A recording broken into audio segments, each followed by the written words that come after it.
Phil Bushy, President, Gloucester Firefighters. Again, I want to thank the B&F committee for the job that they're doing. Gloucester, as it is a very tough financial straits. It takes a lot of time, a lot of thought to be able to work our way and navigate our way through these waters.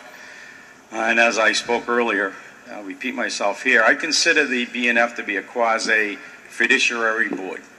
We're receiving federal grants to the state government, and it's up to us, or actually up to the B&F through the full committee to make sure those monies are spent correctly. They're an important part of, right now, of Gloucester's revenues. As far as keeping outskirt stations open, right now, that's the only money available to do that. During the contract talks that past President LaGrande spoke about, the city agreed to fund through June 30th 14 people with already appropriated funding. We asked on February 11th to the B&F, where did that money go? The meeting was continued until the 25th of February.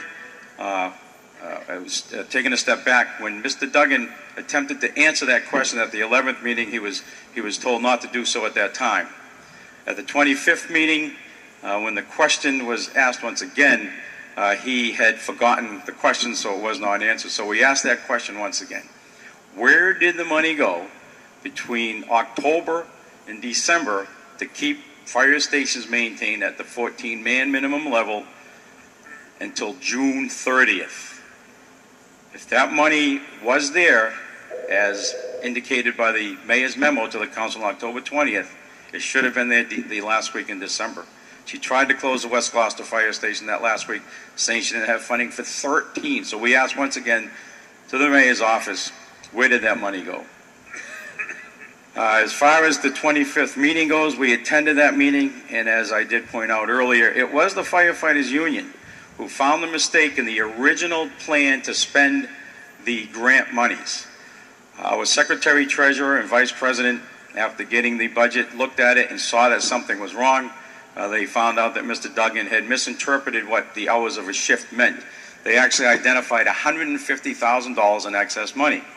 So we do have an interest in the budget, and the new budget, when the fire chief was asked how much was being rolled into March from February, and this is pre-storm, he said it was $9,652.95, and you have a copy of that document.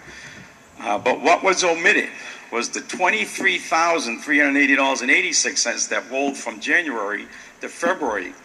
That means had the storm not occurred, it is likely that somewhere in the neighborhood of $30,000 to $33,000 would have rolled into March, building a mound of money that just keeps increasing and increasing while the outskirts stations are closed.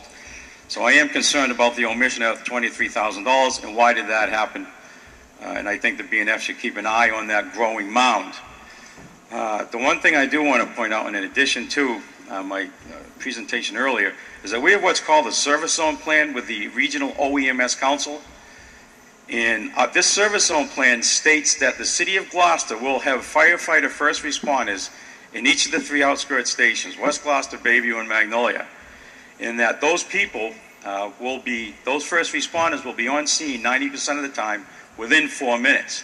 Well, obviously with the stations closing, that's not happening.